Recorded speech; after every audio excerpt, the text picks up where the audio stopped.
everyone, it's Shane Kanto, sounding like a frog today, your Wasteland Reviewer, and welcome to the Wasteland Retrospective here on the SPDM Crew Podcasting Network.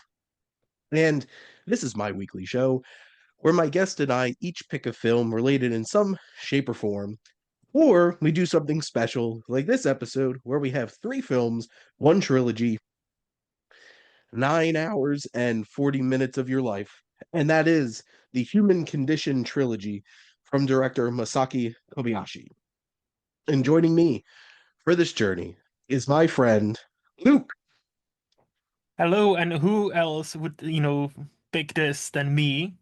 But I'm so appreciative that Shane said, you know what, let's do this. So thank you for making my dreams come true, I guess.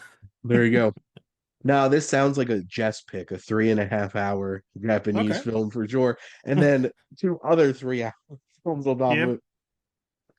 No, this is quite the feat in filmmaking for sure. And it'll be interesting because so much of this kind of like flows together Yep. in one giant narrative.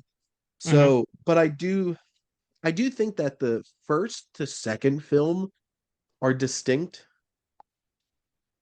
Hmm. in terms of like there's more of a divide of like, yes, I know exactly where this splits Yeah. versus the second and the third one where it's it's all war. So if Yeah. I get anything mixed up in my brain fog state, I apologize. But That's actually my first question. Did you watch? I'm guessing you watched it like the same as we because we have two versions. There's like international version, which is three movies, or there is a like a Japanese miniseries where like the disc I had was so basically ooh, we'll split it for you into six parts. So like it's each is like roughly hour and a half. So I'm guessing you also watched interesting. just like three like the international ver that's what they Yeah, because call it. I watched the Criterion versions on the Criterion channel. Yeah. So it was split into Mm-hmm. No Greater Love, Mm-hmm. Mm-hmm. Road to Eternity, and A Soldier's Prayer. Yes. Yeah. But let's get started with the 3 hour and 28 minute No Greater Love, part one. Mm-hmm. So, a Japanese pacifist, unable to face the dire consequences of conscientious objection, is transformed by his attempts to compromise with the demands of wartime Japan. But Luke, what are your general thoughts on leg one of this journey? So the leg one is a very long leg. Yes. It is the longest of them all. Hmm. It definitely feels that. However, so like maybe a spoiler alert, this trilogy for me is definitely, increases as it progresses. So I think despite me saying this is the weakest, I would still say this is very firm like because there's so much going for this movie. So it's very firm like. I cannot do it any higher. Like, so because we will talk about it, but there's a few things I have. So what about you, Shane? I guess if we're thinking about ranking them, hmm I think this was my second, and then the second was my third. And that Uh, last one, yeah, yeah, that last part was something. We'll get yeah. there. hmm I do think that the biggest issue that No Greater Love has is that I think this could have easily been shorter. Like there could have been places where you could have tightened this up. I don't hmm think like this could have been roughly the same length as the other two, and I think it would have been perfectly fine getting hmm across what it was trying to get across. hmm hmm And you know, you have this strong central performance, this man who, you know, wants to treat other human beings like, human beings. What a And concept. and this is very interesting because this trilogy shines a light on like so much of World War II history is about how horrible the Nazis were and all the hmm horrible things that the Germans did. hmm But let's be frank, the Japanese did some really bad stuff too. Well, And they it's were just their that allies. Yes.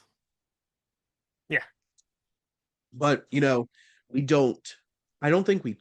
And this is going to sound very blunt. I don't think we learn as much about that because Hmm. they did it to other Asian people. Well, the way they entered the World War II is Pearl Harbor. Yeah, So I think we talk about that we as were far just as like like, not our main, problem until yeah, like they mainstream until they history. That's I think that's the oh, Japan was evil because Pearl Harbor, and then you learn from this movie actually besides look at everything else they've done to like Korean people, Chinese people, people. their own people, like Well, that was the thing because the world was just letting them do it. It wasn't until they attacked the United States that the United States was like, oh, wait a minute. So like you see these very inhumane treatment of the Chinese people because Manchuria was a very specific mhm, conflict for like years and years and years and years, the Japanese and the Chinese fighting over that land. And I'm really impressed by this central performance from Hatsuya Nakadai, who, like, this is 9 hours and 40 minutes of film. He mhm, has to bear the weight yeah, of this and carry this whole entire trilogy across. And I think he is fantastic. mhm, I think his performance, and we see it evolve or, devolve throughout these mhm, films. yep, He's very passionate in this. And this is the type of film where it's just like, it could be very easy to be like, why are we wasting all this time on romance with his wife and stuff like that? But there's a humanity and a connection and a beauty between their connection. mhm, And that's what makes that final shot of this film so powerful. As they're like running towards each other with the camera panning across those hills and stuff like that. mhm, I'll have to say something that really stood out to me about this first film. Those last 30 minutes, Kobayashi goes hard. yeah, Like filmmaking wise, he starts throwing out Dutch angles and these camera pans across and there's some very striking imagery. You just see these like ravaged dead bodies and the camera just holding on them and you're just like, holy shit. mhm, mhm, Like it hits. And he does even even though you have to get through 3 hours of movie up to that point, it's gonna grab you in those mhm. last 30 minutes and drive that point home for sure. Yeah, just 100%. So just to piggyback off of what he said. So first of all, Tatsuya Nakadai.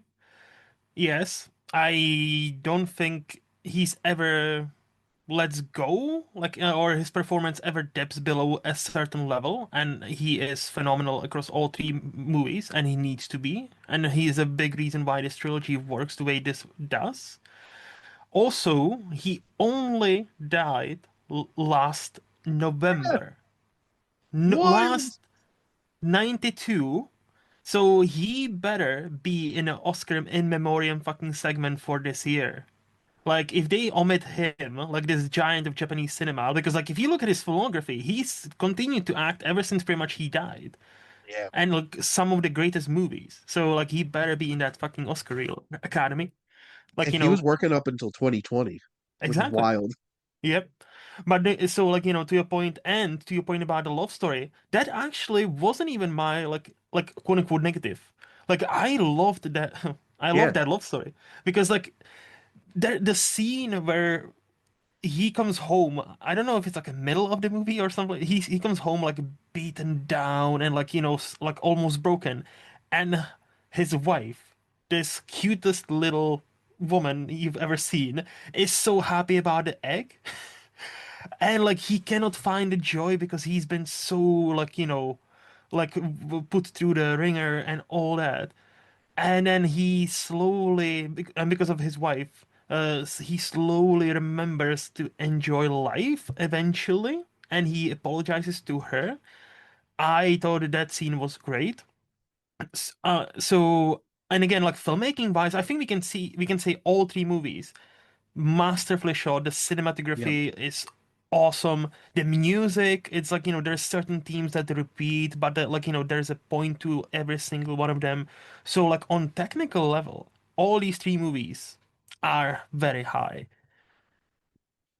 Absolutely. And I guess to reiterate, it could have easily been, why are we focusing all this time on this? But yes, it was a very beautiful connection. And it's so important because it's what continues to drive him Hmm. throughout all three of these films. Because, in the third film, it's like his whole entire point is trying to get home to his Yes. wife. Yes. Yes. And if you don't set that up here, then what's the point by the time we get to there? But their dynamic is fantastic. And Nakadai, he had Ron, he had Harakiri, uh, and he's been in some of the biggest Japanese films of all time. Hmm. And Hmm. his work with Kobayashi, which Harakiri is an absolutely amazing film and has the most beautifully shot sword fight I think I've ever seen in a movie. Um, this film has so much to say about humanity Hmm. and trying to keep humanity and Haji just trying to fight to Hmm. support them. And then you see the horrible, twisted things that the Japanese military and government are willing to do. Like, well, they tried to escape, kill them. And all those, like, that last 30 minutes is so hard because we know all this is a lie. And all of Hmm. this is just, they're trying to make a point. Hmm. And we just see Kaji beat down throughout this whole entire film. And what does it cost him? It costs him his freedom. He's Hmm. thrown in the military. And obviously, we see where his journey goes from there. But just watching his fight to try to support these Chinese prisoners is very harrowing and very powerful. And I don't know if there's enough conflict to sustain 3 hours and 26 minutes, which is probably part of the problem for this first film, Hmm. but it does deliver plenty of drama. And there's some really incredibly acted sequences throughout this film. 100%. So for me, I think like the length would be one of the biggest, like not the disadvantages or but like one of the gripes I had with this movie specifically. But the other is, and I hate to do this because like you can reduce any movie like this, but did we really need the same thing to happen three different times? When it's like, Mm. oh, they try to escape. Oh, they escaped. Oh, they will, so he gets punished. Oh, they will not escape again. Oh, he's escaped again. I'm like, oh, and then when it happens for the third time, I'm like, okay. Like, look, I understand if we reduce movies to like, few sentences, like in every movie sounds like dumb. Yeah, okay, I understand. And that's why I don't try to do it. But in this movie specifically, when you have 210 minutes, Yep. it definitely drags on when you make the same kind of when the punishment is the same as the last one, and yes, it serves to see him slowly losing faith in those prisoners and slowly him treating them as like garbage, as like beneath them because like they betrayed his trust, and that kind of like I think ultimately this movie is trying to cover so much thematically, like about Yeah. hey, freedom, love, Japan's involvement in World War II. How did that look like? And then Japanese against Chinese and against Korean against this. Like it tries to touch on so much. It feels. I think this movie felt the most unfocused in a way where he tries to cover, even despite its length, he tries to do so much. I'm like all over the place. So, and I think this is like, and I written something like on my letterboxd. I wonder if I'm gonna have the same problem with the length for the other two. I didn't because I think the other two are more focused what they're trying to say, and that's definitely for the better. Yeah. So yeah, that's really my biggest gripe with this movie. The love story didn't bother me at all. So like, I watched a movie yesterday that was 80 minutes, Hmm. and I thought it was too long. Yeah. this could be any film. If you Hmm. don't make the use of your time in an Hmm. effective way and make your audience feel like everything is important, and they're going to check out no matter how long the film is. But Yes, if you are going to make a 3 hour and 28-minute film, you really have to make sure that all of it's going to feel meaningful correct. and necessary. And I don't think this always feels that way. Hmm. But I still feel like it has such a powerful message, Hmm. such a powerful performance, and the directing is incredible from Kobayashi.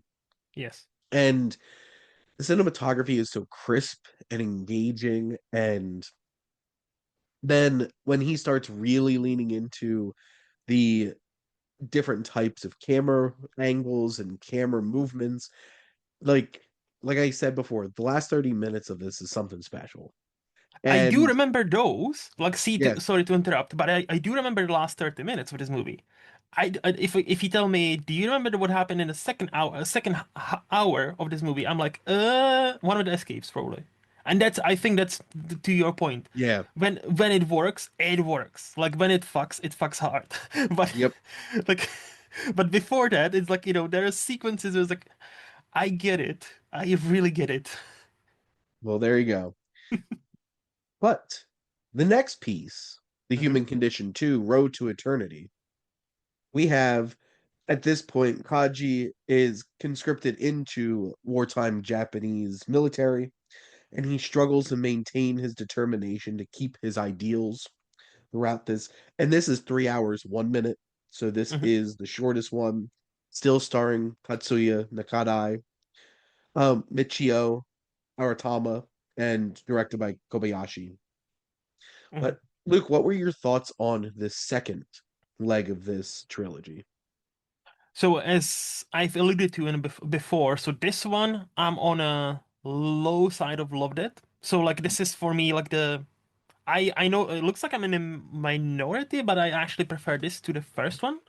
I don't think it's the length, however, like it's not just it's because it's shorter, it's my like better. No, I think like what I said about the themes because this movie, at least to me, seems to focus on pride, on hey.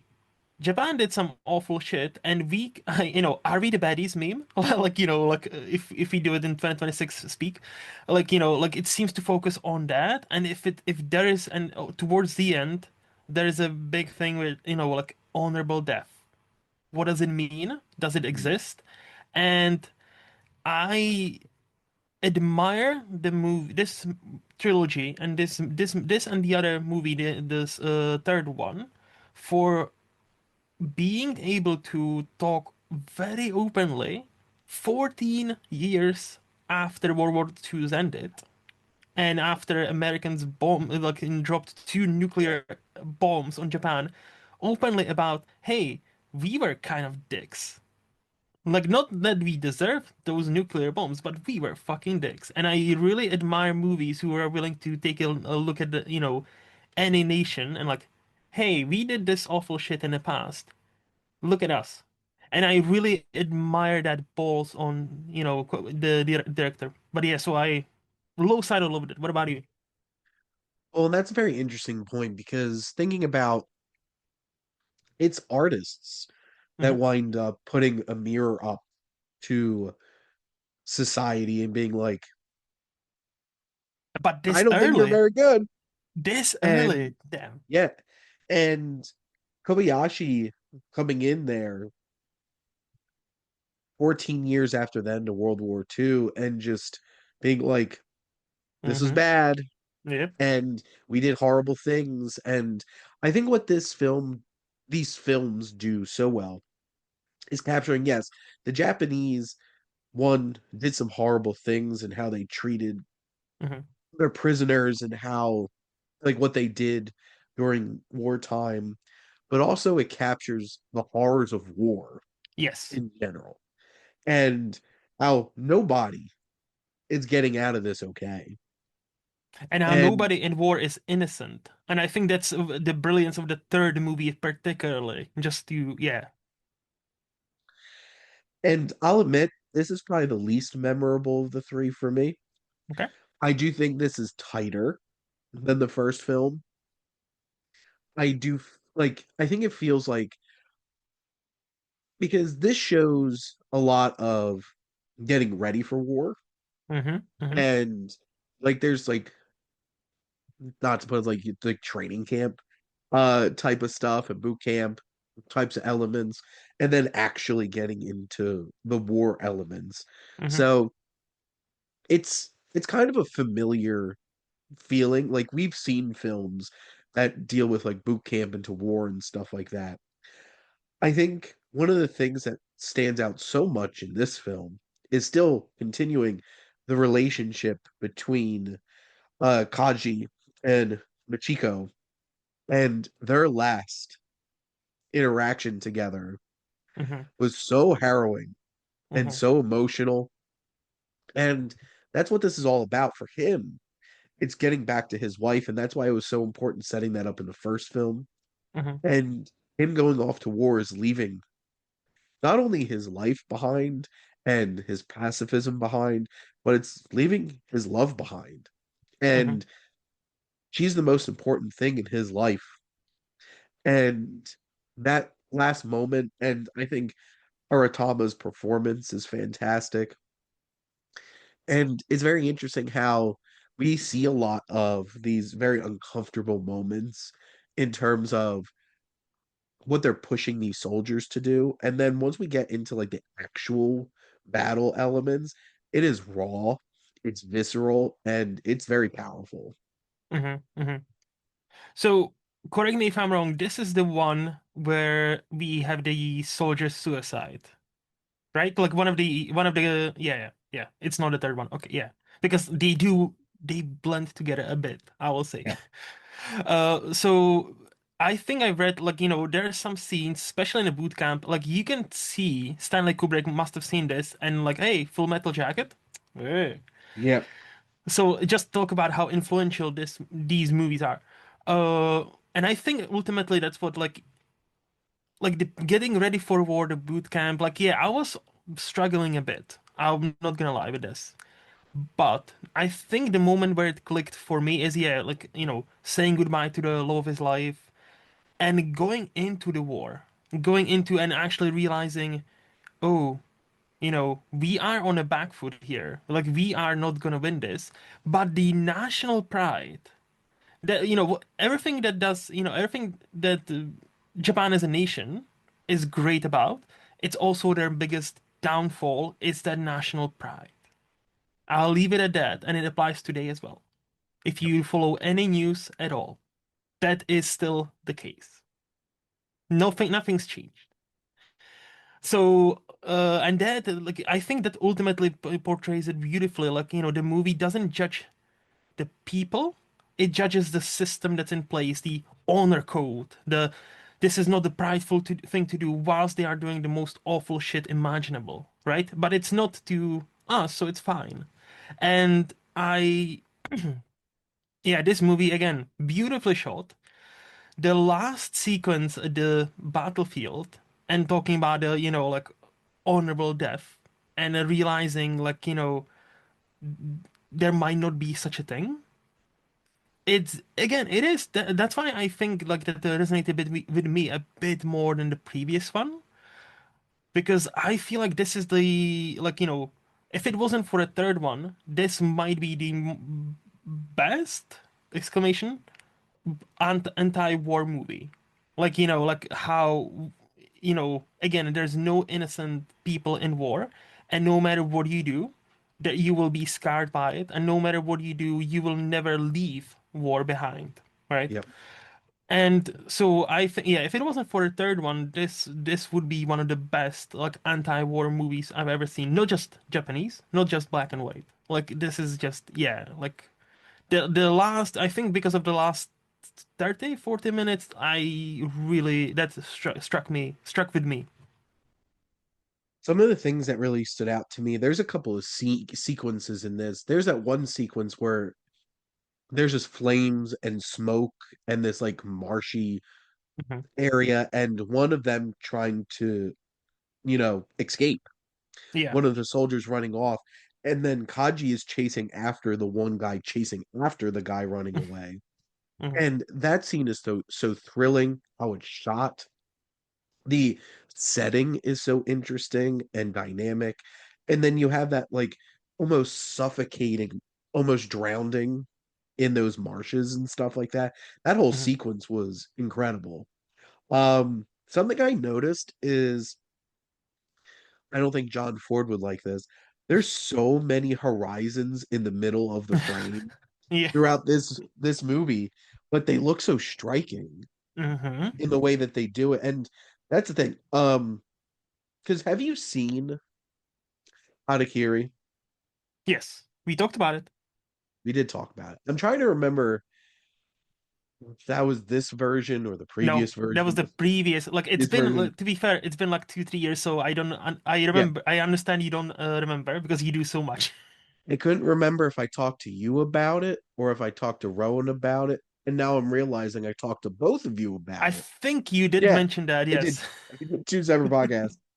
Like, I think Kobayashi is one of the most interesting and dynamic filmmakers Hmm. in terms of how he creates such striking and engaging looking films. Yes. And the way that they use shadow and the way that they use the horizon, Hmm. Hmm. and they really capture the landscape and to the scale of all of this so well.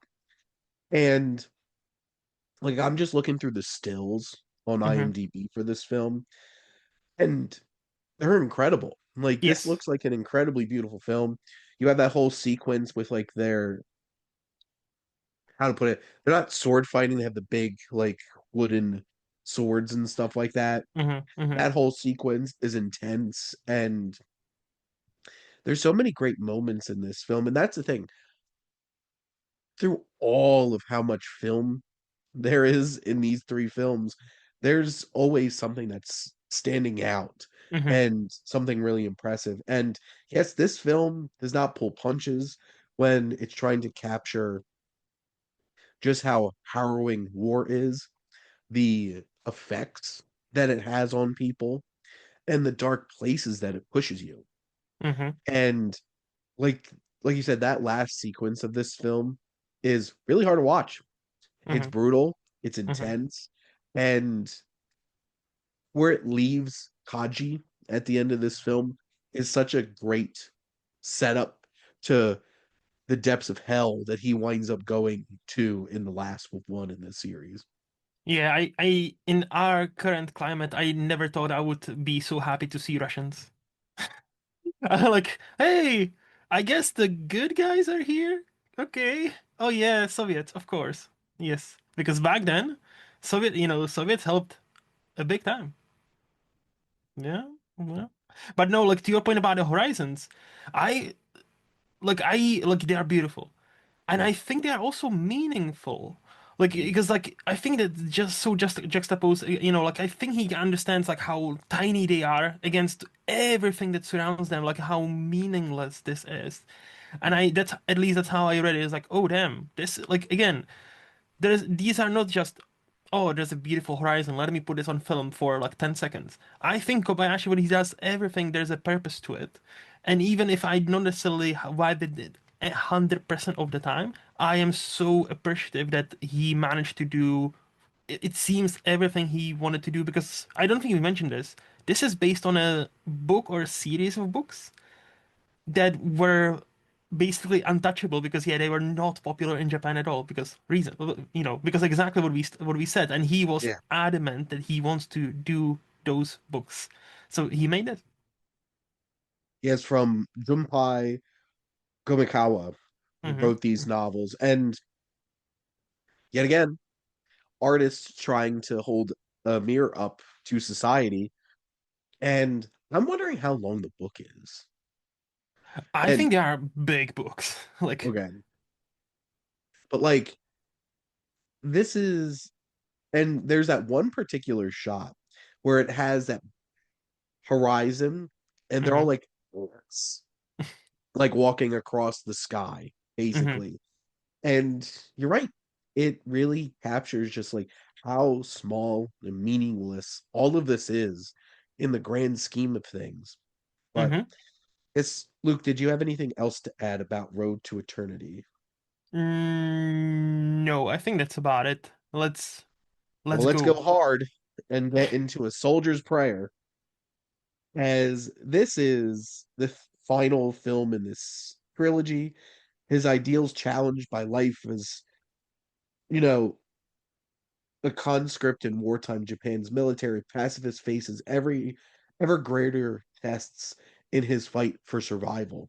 And like this film's no longer about, just winning or like Mm-hmm. fighting in a war.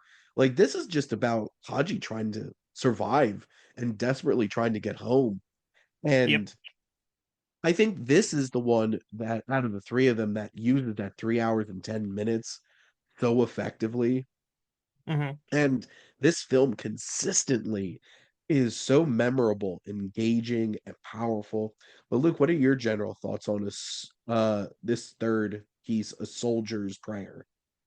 So this is the one I can say I fully loved this movie, but holy fuck. If you thought the previous two movies are depressing and dark, Yep. get ready because that third one surely punches you in the gut, in the balls, and then repeatedly in the face several times just in case it misses the first two times. In case you didn't It's feel it. yeah, it's insane how this so oh my God. What this guy goes through and how it ultimately finishes. It's like it's I was rooting, you know, like my naive soul was kind of rooting for a happier ending, even though I knew deep down that's not gonna happen. Do we wanna like fully spoil one thing? Because like, Well, we usually spoil yeah, stuff talking on this show, so right off the bat, this movie ends, he dies. And like tragically. not even, yeah, yes, but not even that. I was really hoping he would reunite with Michiko one more time because that, as you Nope. pointed out before, like a few minutes ago, that's throughout this third movie, that is his driving force. This dude survives and withstands so much crap because he's like, I need to see you one more time. I need you to forgive me. I need you to do this. And like, so you're on this quest with him effectively where he's just doing everything in his power just to go back because he understands there's no winning. He understands everything's lost, but everything is against him. And just so not only that he dies in snow, covered in snow, which apparently, by the way, that was actually him lying there for several hours. So they would wait until he gets covered. Insane. But the fact that he never, yeah, like they actually said goodbye in a second movie, and they Yeah. never seen each other again, and the interaction he has with the woman in the forest that kind of reminds him of Michiko in a few Mhm. scenes. It's just so fucking painful and so heartbreaking. Uh, yeah. What about you? What did you think? Uh, Look up tragedy in Hmm. the encyclopedia in like the dictionary, and The there's a poster for this picture of movie. there's a picture of Kaji. Because the worst part is we don't even know what happened to Michiko. Yep.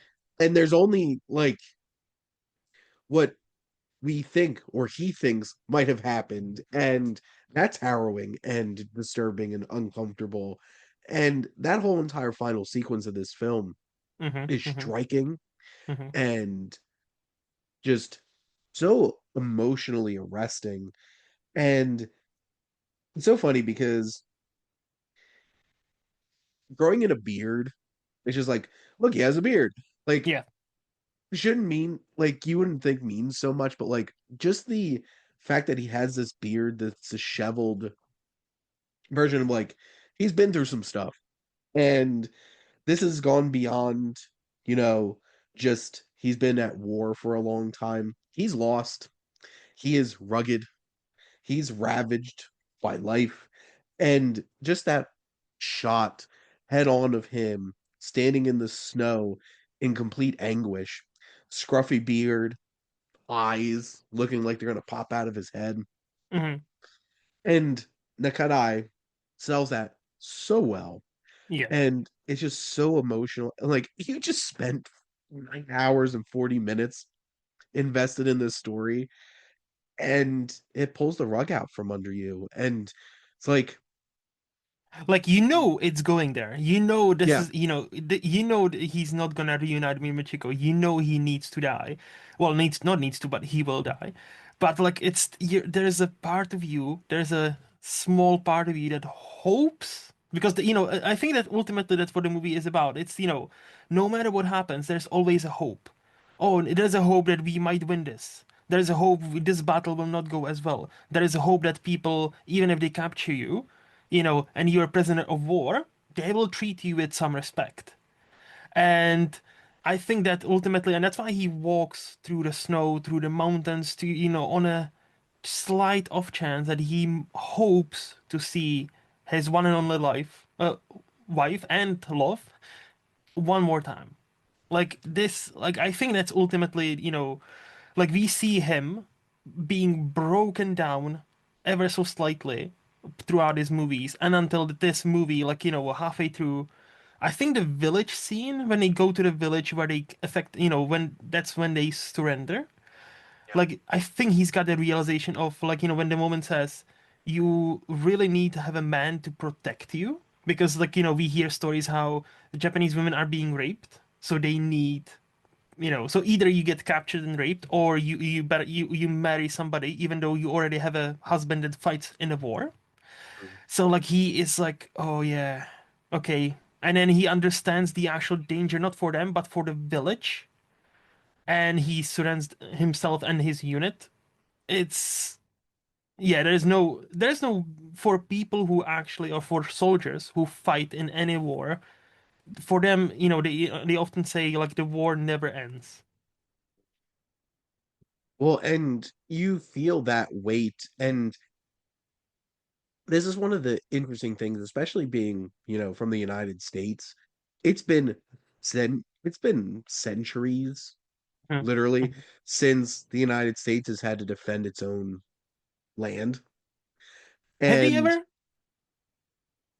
the War 1812, the British I guess. Yeah. came back and tried to take things back, which was like 1812. So Because literally 2 centuries.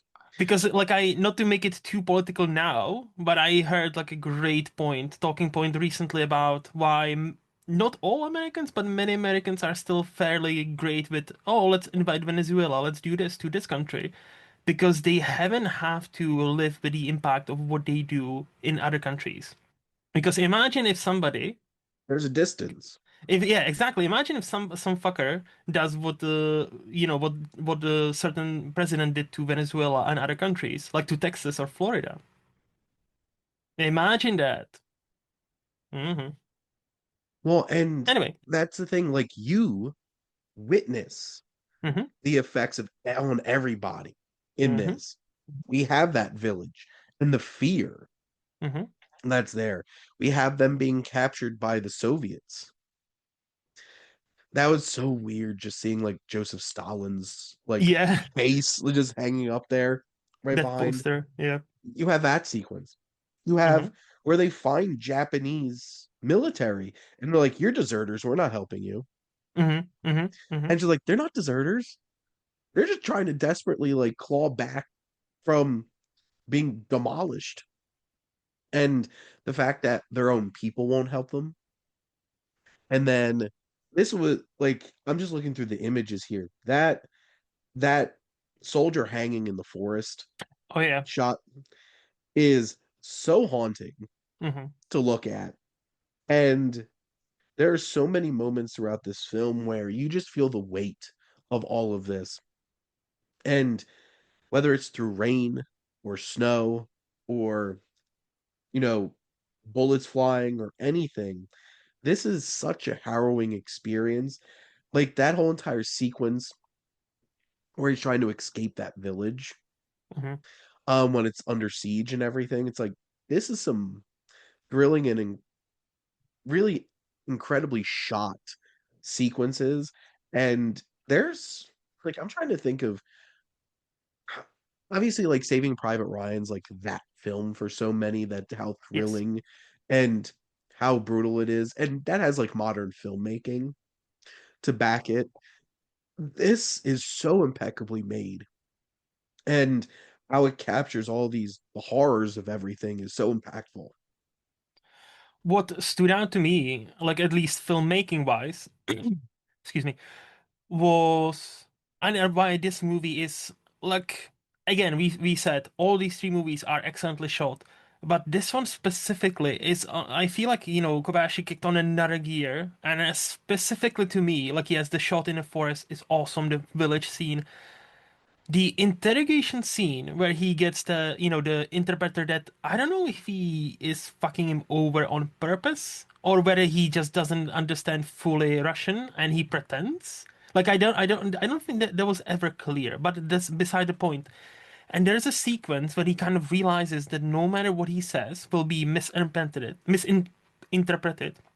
And there is a sequence where suddenly there's just like a light on him and him alone, and almost everything else blends in this darkness for like few minutes.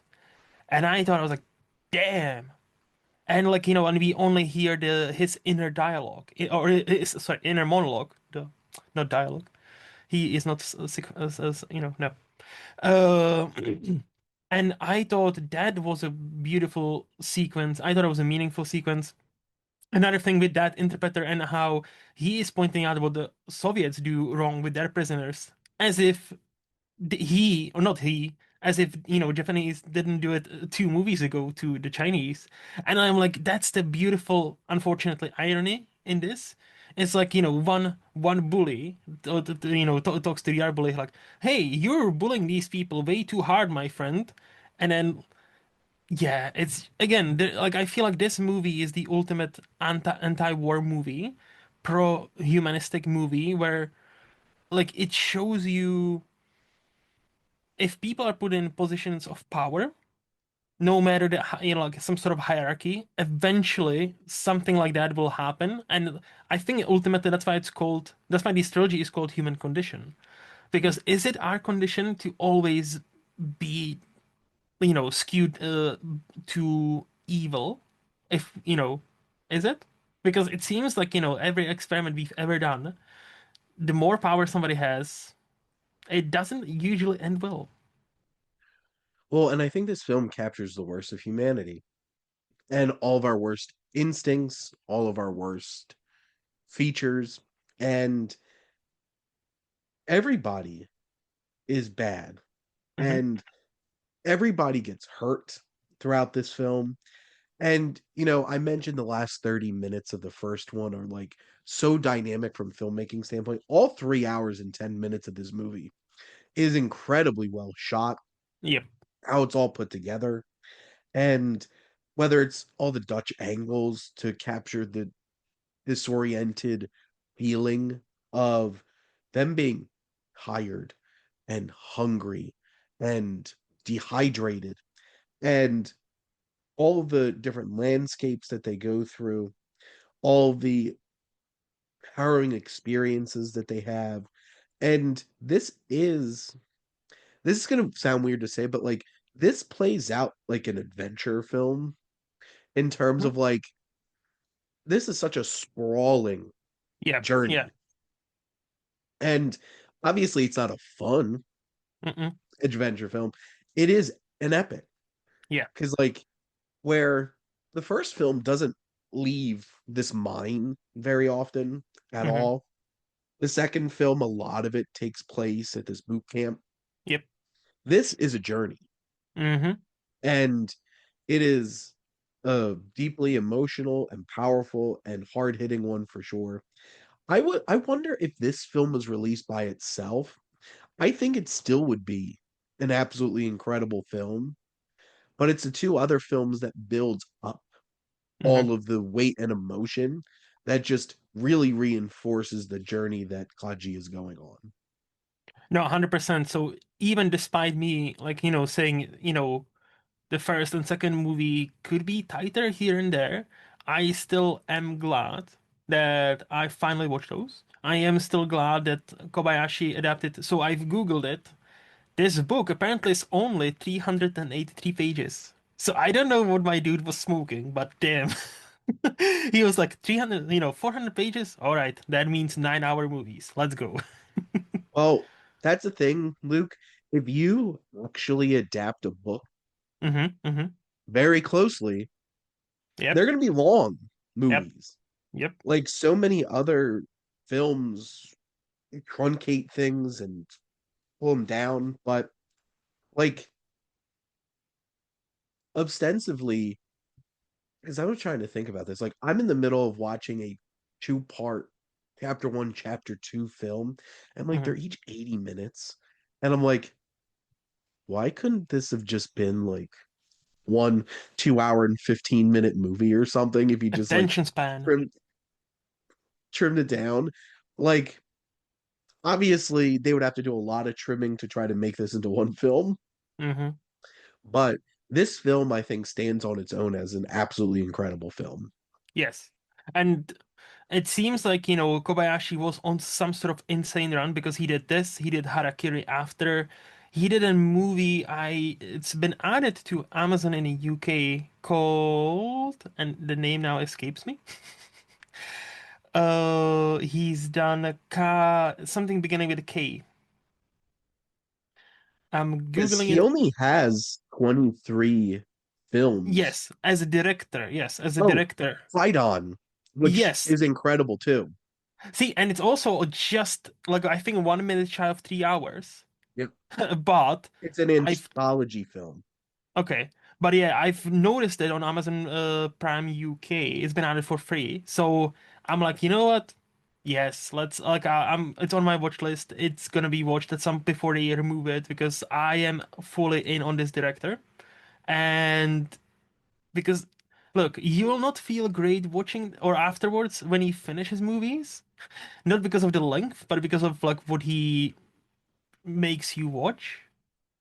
But I think the journey is worth it. And I think this, you know, tells you so much about a lot of different things and is not afraid to pull any punches. It's not afraid to criticize, you know, anybody, whether it's subtly or not so subtly. And I always admire, and again, only 14 and this one 16 because this one is 61, 16 and 14 years after World War II.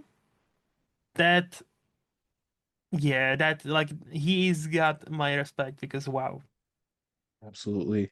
And it looks like he has Samurai Rebellion, Mm, starring Toshiro Mifune, that came out yes. after Qui-Gon. I think it would be really cool to cover Kobayashi on my Welcome to the Wasteland show. We'll see Do how it. people vote. Do it. But Luke, thank you so much for going on this epic journey through these three films with me. Well, no, thank you for agreeing because I didn't think you would. And honestly, I don't think there's anybody else I would rather go on this journey of 9 hours something with anybody else but you. So thank you for agreeing. I do love me some Japanese cinema Oh, for I sure. know. And this was a pleasure as always, Luke. And Mhm. thank all of you for listening. And next week, Jeff is going to be joining me to talk about Donnie Darko and the butterfly effect. So, very different kind of show for sure. And next month, Luke and I are going to be doing something a lot shorter, Forbidden Planet and the 50s, The War of the Worlds. So, combined 3 hours, still Yep. less than these three films. But thank all of you for listening. Make sure to like, comment, and share on this episode. What is your go-to of Japanese cinema? There's some incredible filmmakers for sure. Make sure to like, comment, and share, and make sure to follow or subscribe wherever you listen to your podcast. The SPDM Crew podcasting network is ever expanding.